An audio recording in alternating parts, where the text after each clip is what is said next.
The humanitarian crisis that we face worldwide is simply too much to handle sometimes. With the spread of HIV/AIDS in Africa, Central America, Asia and South America, one has to wonder if there's even a God. Well, finally and luckily the Catholic Church and condom issues are changing, and I could not agree more with some of the comments of those NGO leaders who pointed to this huge issue decades ago. Still, in Africa most do not use condoms, and thus HIV/AIDS is such a high percentage that there is no hope. If we compare the HIV/AIDS issues in Honduras, there is a low HIV rate, but it is the highest in Central America and it can only go up. Catching it now makes the most sense, otherwise they will end up like some of the areas in Sub-Saharah Africa and such. Scary stuff. Condoms are a simple thing indeed. But HIV/AIDS are only one problem on the medical radar. In places like Honduras the dental issues are huge. Education and dental hygiene is important. One group handed out boatloads of toothbrushes, but still there are 8 million without them and they still have very little clue.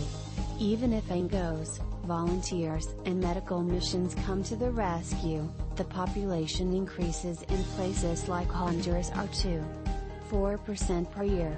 That needs to be cut down until things are more under control.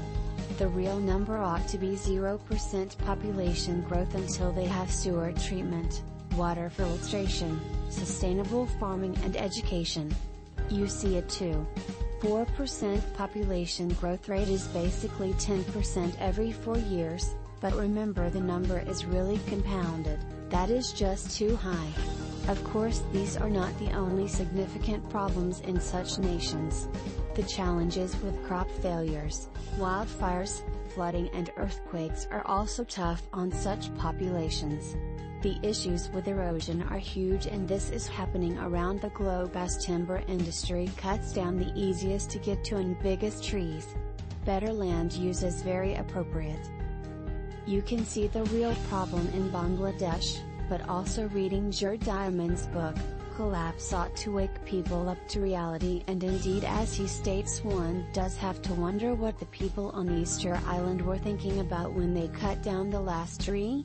Some say education is the key, and indeed I must tell you I totally agree with you that it is a huge component.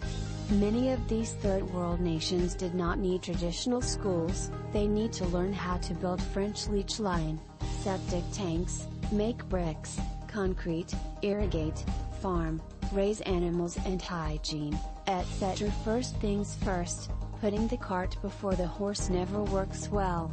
Think on it.